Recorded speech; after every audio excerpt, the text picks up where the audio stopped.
ချက်တွေအောင်မြင်ခဲ့ရဝဲအားရတယ်အပြည့်စုံလို့အရောက်လာမယ်အမေရမှာချမ်းသာနေပြီကွယ်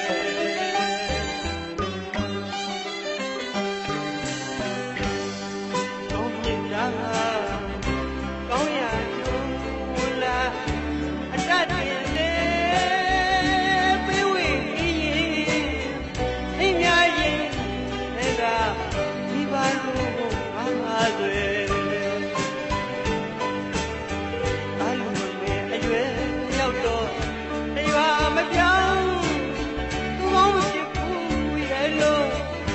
မိဘတို့ဝါလူကြီးများကရပြန်တယ်အောက်သူမအားလို့အတိတရားတွေဝါသေးတယ်အမေနဲ့